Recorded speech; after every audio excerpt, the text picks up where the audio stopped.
کیا ہمارا ایمان اتنا کمزور ہو چکا ہے؟ اللہ رب العزت پر یار بھروسہ تو کریں آپ، رب کی رحمت سے امید لگائیں۔ اور یہ تو قرآن مقدس کی بھی آیت ہے کہ کبھی بھی اللہ کی رحمت سے نا امید نہیں ہونا چاہیے، لا تقنطوا من رحمت اللہ۔ لیکن کیا ہم اتنے کمزور ہو چکے ہیں کہ ذرا سی اگر پریشانی آتی ہے، تھوڑی سی مشکل آئی نا زندگی میں، اور میں تو کہتا ہوں کہ وہ زندگی بھی کوئی زندگی ہے کہ جس میں پریشانی نہ آئے، وہ زندگی بھی کوئی زندگی ہے کہ جس میں مشکلات کا سامنا نہ کریں، وہ زندگی بھی کوئی زندگی ہے کہ جس میں نقصان اور فائدے کا معاملہ نہ ہو، کیونکہ ہر انسان یہ خواہش کرتا ہے کہ اسے فائدہ ہی فائدہ ہوتا رہے، پھر اس کے گمراہ ہونے کا خطرہ ہے۔ تو زندگی میں بہت ساری پریشانیاں بھی آتی ہیں، اور ہم کیا پریشانی اٹھائیں گے کہ جو ہمارے بزرگوں نے، اللہ کے ولیوں نے اور اللہ کے نبیوں نے جس طریقے سے، جس انداز سے اپنی زندگی کو گزارا ہے، کس قدر پریشانیوں کو برداشت کیا ہے۔ لیکن مقصد یہ ہے میرا بتانے کا کہ آج اگر ہمیں تھوڑی سی پریشانی آ جائے، یا گھر میں کوئی بیمار ہو جائے، یا بزنس میں لاس ہو جائے نا، تو ہم باباؤں کا رخ کر لیتے ہیں۔ اور کیسے بابا، کیسے پیر کے جو پیر کہلانے کے لائق نہیں ہے، ایسے باباؤں کا رخ کرتے ہیں کہ جن کا اسلامک لا سے، شریعت اسلام سے کوئی واسطہ نہیں، جو شریعت اسلام کی دھجیاں اڑاتے ہوئے نظر آتے ہیں۔ دیکھیں، جو اسلام کا قانون ہے وہ سب کے لیے برابر ہے، چاہے وہ کتنا بھی بڑا مولوی ہو، کتنا بڑا مفتی ہو، کتنا بھی بڑا عالم ہو، یا کوئی بھی ہو، سب کے لیے قانون برابر ہے۔ تو ان باباؤں کو یہ کس نے حق دے دیا؟ اب کیسے پیروں کو ہم فالو کرتے ہیں، کیسے پیروں کے ہم پاس میں جاتے ہیں؟ تھوڑی سی پریشانی آئی، اب خاص طور سے ہماری مائیں بہنیں اس چیز میں زیادہ ملوث ہوا کرتی ہیں کہ تھوڑی سی پریشانی آئی اور ہم نے فوراً باباؤں کا رخ کرنا شروع کر دیا۔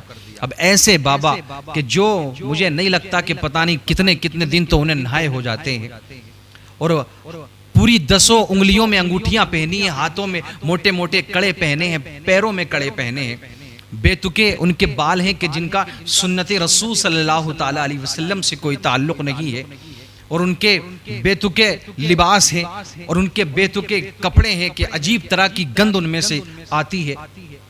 تو ایسے باباؤں کا ہماری عوام رخ کرتی ہے کہ دیکھیں، ایک تو آپ پریشان ہیں، ان کے پاس جائیں گے تو پھر ان کی فیس بندھی ہوئی ہے کہ ٹھیک ہے آپ کی پریشانی نا ہم حل کر دیں گے، لیکن آپ کو 5,000 یا 10,000 دینے پڑیں گے، آپ کو 20,000 دینا پڑیں گے۔ انسان ایک تو پریشان ہے، پھر انہوں نے اپنی فیسیں باندھ رکھی ہیں، تو صرف کمانے کے ٹھکانے، لوگوں کو لوٹنے کے یہ ٹھکانے کھول رکھے ہیں، اور اس سے زیادہ کچھ نہیں ہے۔ میں تو کہتا ہوں کہ جب بھی کوئی پریشانی آئے اور آپ خوشحال بھی رہیں تو ہمیشہ اللہ رب العزت کی عبادت کرتے رہیں، اور اگر پریشانی آئے تو سوچیں کہ یہ ہمارے امتحان کا وقت ہے، ہم امتحان میں کامیاب ہوں گے یا نہیں ہوں گے، اب یہ ہمیں فیصلہ کرنا ہے۔ اگر کوئی مشکل سامنے آ جائے تو فوراً مصلے کو بچھا دیں اور اپنے سروں کو اللہ کی بارگاہ میں جھکا دیں، اپنی جبینوں کو سجدے میں جھکا دیں، اور رب کا ذکر کریں، رب کی حمد بیان کریں، رب کی تسبیح بیان کریں، اللہ کو یاد کریں کہ یہ پریشانی آئی ہے، ہو سکتا ہے اللہ رب العزت ہم سے ناراض ہے، ہم سے کوئی ایسی خطا ہو گئی ہے، ہم سے کوئی ایسا گناہ ہو گیا ہے کہ جس کی وجہ سے اللہ ہم سے ناراض ہو گیا، تو رب کو راضی کرنے کی کوشش کریں۔ تو چاہے جب آپ نے رب کو راضی کر لیا تو پھر ساری دنیا بھی اگر چاہے تو آپ کا کچھ نہیں بگاڑ سکتی ہے، لیکن آپ نے رب کو ناراض کر لیا ہے، رب کو ناراض کر دیا آپ نے، تو پھر ساری دنیا بھی اگر چاہے تو آپ کی اس مشکل کو دور نہیں کر سکتی ہے۔ لیکن نہیں، ہم قرآن و حدیث کی باتوں کو اتنی جلدی کہاں مانتے ہیں، اتنی جلدی عمل کرنے کی کوشش کہاں کرتے ہیں۔ اگر آج کا کوئی پیر کے جو اسلامک لا کی دھجیاں اڑا رہا ہے، دیکھیں کتنے پیر ہیں، اور خاص کر کے ہندوستان کے اندر، کیونکہ سب جانتے ہیں کہ یہاں جو جاہل عوام ہے وہ ایک دم پیروں سے ٹچ ہو جاتی ہے، اور عوام کو بھی پھر ایسے پیر پسند ہیں کہ جو کہیں کہ بھئی نماز نہیں پڑھیں گے تو بھی چلے گا، معاذ اللہ رب العالمین۔ ایسے پیر کہ جو گھروں میں آ کے رکتے ہیں، کہا جائے کہ نماز نہیں پڑھتے آپ کے پیر صاحب، بولے نہیں ہمارے پیر صاحب تو مکے میں جا کے نماز پڑھتے ہیں، مدینے میں جا کے نماز پڑھتے ہیں، وہ 5 ٹائم سے ہندوستان سے مدینہ منورہ تشریف لے کر کے جا رہے ہیں، وہاں جا کر کے وہ نماز پڑھتے ہیں۔ استغفر اللہ، ایسے پیر کہ جنہیں پیر کہلانے کا بھی کوئی حق نہیں، کہ جنہوں نے عوام کو بالکل لوٹ رکھا ہے، لیکن ہماری عوام جسے سمجھنے کی ضرورت ہے۔ آپ کو ہوش کے ناخن لینے کی ضرورت ہے کہ آپ کب تک ان کی پیروی کرتے رہیں گے، کب تک آپ ان سے محبت و عقیدت کریں گے۔ محبت و عقیدت کرنا ہے تو کسی اچھے پیر کو تلاش کریں، کہ شریعت نے جو پیر کی نشانیاں بتائی ہے ایسے پیر کو تلاش کریں، کہ جو آپ کو جب نماز کا وقت ہو جائے تو نماز پڑھنے کی آپ کو تلقین کرے، آپ کو نیک کام کی طرف لے کر کے جائے۔ ایسا نہیں ہے نماز کا وقت ہو گیا، اذانیں ہو رہی ہیں، ادھر پیر صاحب اپنی پیر مریدی میں لگے ہوئے ہیں، تو کیا ایسا پیر کہلانے کے لائق ہے؟ تو جب آپ نے ان کی پیروی کر لی، ایسے پیروں کی جو پیر کہلانے کے لائق نہیں، ایسے جاہلوں کی آپ نے پیروی کر لی، ان سے محبت و عقیدت کر لی، تو پھر یاد رکھنا پھر آپ کا حشر بھی وہی ہوگا جو ان پیروں کا ہوگا۔ اس سے پہلے کہ وہ آخری وقت آئے، آپ کو ہوش کے ناخن لینا چاہیے، آپ کو سمجھنا چاہیے۔ دیکھیں پیر ڈانس کر رہے ہیں گانوں کے اوپر، قوالیوں کے اوپر ڈانس کرتے ہوئے نظر آ رہے ہیں، جو اسلام میں بالکل حرام ہے، جائز نہیں ہے۔ اور کچھ پیروں نے تو ایسے ٹھیے کھول رکھے ہیں، اللہ اکبر کبیرہ، ایسے ٹھیے کہ جو ایمان ہی خراب کر رہے ہیں سراسر، جو رافضیت کا کام کرتے ہوئے نظر آ رہے ہیں، اسلام کو بدنام کرنے کی کوشش کر رہے ہیں، مسلمانوں کا ایمان خراب کر رہے ہیں۔ ایسے لوگ آج ہماری صف میں موجود ہیں، آج ہمارے معاشرے میں موجود ہیں، تو ان سے بچنے کی کوشش کی جائے، ان سے دور رہا جائے۔ اگر آپ نے ان سے دوری اختیار نہیں کی، اگر آپ ان سے دور نہیں ہوئے، تو وہ دن دور نہیں کہ یہ اپنے ساتھ ساتھ آپ کو بھی برباد کر دیں گے، اپنے ساتھ ساتھ یہ آپ کی زندگی بھی تباہ کریں گے اور آپ کی آخرت بھی تباہ کر دیں گے۔ تو دیکھیں مشکلات تو ہر کسی کی زندگی میں آتی ہے، اس کا ہرگز مطلب یہ نہیں ہے کہ آپ لٹنے کے لیے، آپ برباد ہونے کے لیے ایسے جاہل پیروں کی پیروی کریں، ایسے جاہل پیروں کے پاس میں جائیں۔ دیکھیں خاص طور سے ہماری مائیں بہنیں اگر پریشانی آئے، بولے نہیں اس کو کسی نے کرا دیا ہوگا، اس کو تو جادو کرا دیا، ہماری پڑوسن نے جادو کرا دیا، ہمارے پریوار والوں نے اس کو جادو کرا دیا، ہمارے قریبیوں نے اس کو جادو کرا دیا، یا ہمارے گھر کے لوگوں نے جادو کرا دیا اس کو۔ بس یہی ان کی ایک سوچ بن گئی ہے۔ کیا انسان بیمار نہیں ہوتا ہے؟ بیمار تو کیا اللہ کے ولی بیمار نہیں ہوتے تھے؟ کہ بڑے بڑے جو متقی پرہیزگار ہیں وہ بیمار نہیں ہوتے؟ جادو، یقیناً جادو کا معاملہ حق ہے کہ بھئی جادو ہو جاتا ہے، لیکن کیا ہر بار جب بھی اگر تھوڑا سا سر درد ہوا، تھوڑی سی بیماری ہوئی، تو کیا یہ بھی کسی نے جادو کرایا ہے؟ ایسے لوگوں کے پاس آپ جائیں گے، اپنا ایمان خراب کریں گے۔ یہ تو عام بیماریاں ہیں، لیکن انسان کی اگر بیماری زیادہ بڑھ جائے تو اس کا علاج نہیں کراتے۔ کتنے لوگ جو ہمارے پہچاننے والے ہیں، انہوں نے اپنے یا تو بچوں کی یا اپنے آپ کی زندگی صرف اسی لیے برباد کر لی کہ انہوں نے علاج نہیں کرایا، بلکہ وہ باباؤں کے چکروں میں پڑے رہے۔ بابا انہیں برابر لوٹتا رہا، جاہل پیر انہیں برابر برباد کرتا رہا، ادھر تو بیماری، ادھر سے اس کو پیسہ بھرنا برابر، کیونکہ اس کی ایک مرتبہ کی فیس دیکھنا ہے تو اس کو 5,000 لگیں گے، اس کو 10,000 لگیں گے۔ تو ہمیں اب بھی اگر ہم نہیں سمجھے تو ہم اپنے گھر سے بھی برباد ہوں گے، اپنی دنیا بھی ہم برباد کریں گے اور اپنی آخرت بھی ہم تباہ و برباد کر لیں گے۔ تو پریشانیوں کا سامنا کریں، جب بھی پریشانی آئے تو یہ باباؤں، پیروں، جاہلوں کو یاد نہ کریں آپ، بلکہ پریشانی آئے تو آپ اللہ رب العزت کی بارگاہ میں سجدہ کریں، اللہ کی عبادت کریں اور مصلی کو بچھا دیں، مصلی بچھا دیں، اپنی جبینوں کو سجدے میں جھکا دیں۔ پھر دیکھیں آپ کی زندگی کیسا موڑ لیتی ہے، آپ کی زندگی کتنی اچھی پٹری پر آ جاتی ہے، کیسا آپ سیدھا راستہ اختیار کر لیتے ہیں۔ تو اپنے گناہوں سے توبہ کریں۔ اگر آپ کسی پریشانی میں ملوث ہو گئے ہیں، آپ کو اگر کسی پریشانی نے گھیر لیا ہے، اگر آپ کو کوئی زیادہ پریشانی ہے، تو سوچیں کہ ہاں یہ میرے امتحان کا وقت ہے۔ ایک وقت وہ بھی تھا کہ جب میں اچھے طریقے سے اپنی زندگی کو گزار رہا تھا، سکون سے اپنی زندگی کو گزار رہا تھا، لیکن اس وقت میں نے کبھی اللہ کی بارگاہ میں سجدہ نہیں کیا، کبھی اللہ کو میں نے یاد نہیں کیا، کبھی شکرانے کے الفاظ اپنی زبان پر نہیں لایا, کبھی شکریہ کے الفاظ ادا نہیں کیے, لیکن آج پریشانی آ گئی تو آج پریشانی کا سامنا ہے تو پھر بھی اللہ کو یاد نہیں کر رہا, پھر بھی ایسے باباؤں کے جاہل پیروں کے پاس بھاگ رہا ہے کہ جنہوں نے لوٹنے کا انتظام کر رکھا ہے. ارے انسان اب بھی سمجھ جا, جب بھی پریشانی آئے فوراً مصلے کو بچھا دے اور اپنی جبینوں کو سجدے میں جھکا دے, رب کی بارگاہ میں دعا کر, اے اللہ آسانیاں اور پریشانیاں سب تو ہی دینے والا ہے, اے اللہ اگر مجھ سے کوئی گناہ ہو گیا ہے میرے گناہوں کو معاف فرما دے اور مجھے اس پریشانی سے نجات عطا فرما دے. بعد کے انسان پریشانی کے عالم میں جب مبتلا ہوتا ہے اور اسے گھریلو پریشانیاں آ جاتی ہیں تو وہ ایسے پیروں کا, ایسے باباؤں کا رخ کرتا ہے کہ جو زندگی کو اور آخرت کو دونوں کو برباد کر رہے ہیں.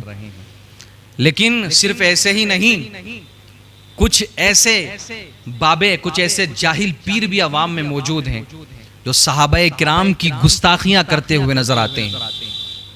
میں کہتا ہوں کہ آپ کی اوقات کیا ہے یار, آپ کو یہ کس نے حق دے دیا؟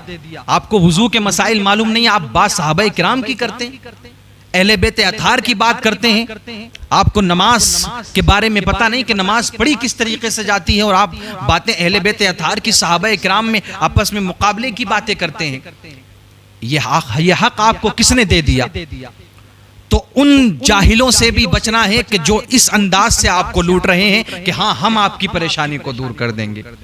ہرگز ایسا نہیں میرے عزیزو. جب بھی پریشانی کا سامنا آئے فوراً اللہ کو یاد کریں, رب کریم کو یاد کریں, اور ایسے جاہل پیروں سے بھی ہمیں اپنے آپ کو باز رکھنا ہے کہ جو پیرا مریدی کے نام پہ گستاخ صحابہ ہیں, گستاخ اہل بیت ہیں, گستاخ صحابہ ہیں, اور صحابہ کی گستاخی کر رہے ہیں اور عوام کو گمراہ کر رہے ہیں, عوام کے ذہنوں کو بھٹکانے کی کوشش کر رہے ہیں.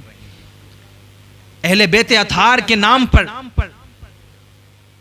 آل رسول کے نام پر کہ جو لوگوں کو گمراہ کرنے کی کوشش کر رہے ہیں. کیا آپ نے دیکھا نہیں ایسے لوگ کہ جو خلیفہ اول سیدنا حضرت ابو بکر صدیق رضی اللہ تعالیٰ عنہ کو معاذ اللہ رب العالمین برا بھلا اور گالیاں دیتے ہوئے نظر آتے ہیں.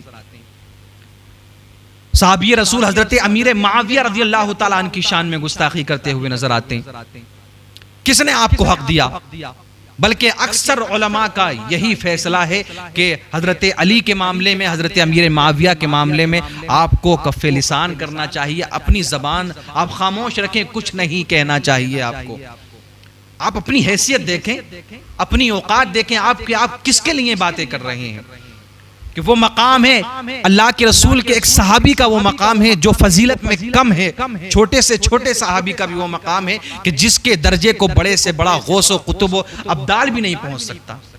آپ بات کرتے ہیں صحابہ کرام کی شان میں گستاخی کرتے ہیں اہل بیت اطہار کے نام پر, کہ آپ کے اس کام سے حضرت علی رضی اللہ تعالیٰ عنہ کی روح خوش ہوگی؟ کیا آقا دو جہاں حضور سرور کائنات صلی اللہ تعالیٰ علیہ وسلم آپ سے خوش ہوں گے؟ کیا آپ کا سمجھتے ہیں یہی آپ کی نجات کا ذریعہ ہے کہ لوگوں کے ذہنوں کو بھٹکایا جائے؟ صحابہ کی شان میں گستاخی کر کے آپ کیا چیز حاصل کرنا چاہتے ہیں؟ چند دنوں کی شہرت, لیکن یاد رکھیں ایک دن آپ کو قبر میں بھی جانا ہے. قبر یاد نہیں آتی آپ کو؟ کیا آقا کی وہ حدیث یاد نہیں ہے آپ کو کہ صحابہ کرام نے صحابہ کرام کے بارے میں میرے آقا نے کیا ارشاد فرمایا کہ میرے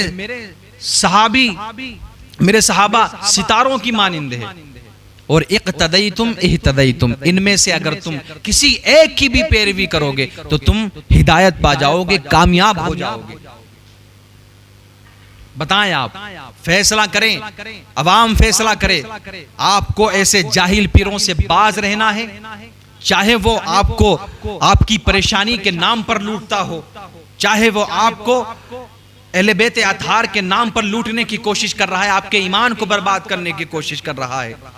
باز آ جائیں اور اپنے قریبی علماء سے تعلق رکھیں, ان سے رابطہ کرتے رہیں. ایسے جاہل پیر اگر آپ کو کچھ بتائیں تو پہلے جو علماء حضرات ہیں, آپ کی مسجد کے ائمہ حضرات ہیں, ان سے جا کر کے آپ معلوم کریں کہ ہم نے یہ بات سنی ہے, کیا یہ سچ ہے؟ صرف انہی جاہل پیروں کی سن کے نہ رہ جائیں, اتنے بھی اندھے نہ بنیں آپ.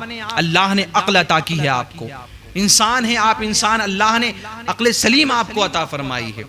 لیکن اگر آپ ان کی باتوں میں آتے رہے تو یاد رکھنا وہ دن دور نہیں کہ خود برباد ہونے کے ساتھ ساتھ یہ آپ کو بھی برباد کر دیں گے. وہ صرف دنیا نہیں بلکہ آپ کی آخرت کو بھی تباہ و برباد کر دیں گے. کتنے پیر سب جانتے ہیں نا کہ ہندوستان کے اندر یہ دیکھا گیا ہے کہ ہندوستان کے اندر بڑی جو کہتے ہیں نا ایک کہ اندھ بھکتی والا معاملہ. لوگ ہیں سیدھی سادی عوام ہے جدھر اس کو لے کر کے جاؤ ادھر چلی جاتی ہے. لیکن عوام کو بھی وہ لوگ زیادہ پسند ہے. انہیں آخرت تو یاد نہیں ہے اور آخرت کو جس نے بھلا دیا صرف دنیا کو ہی سب کچھ سمجھنے والوں یہ بھی یاد رکھنا کہ قبر میں بھی ایک دن جانا ہے. جو ایسے لوگوں کا ساتھ دیتے ہیں پھر حشر بھی انہی کے ساتھ میں ہوگا. جو ان کا معاملہ ہوگا وہی پھر آپ کا بھی معاملہ ہوگا. دنیا میں جس سے محبت کرو گے تو پریشانیوں کو اگر رکھنا ہے تو اللہ رب العزت سے دعا کریں کہ اللہ ہماری پریشانیوں کو دور فرما.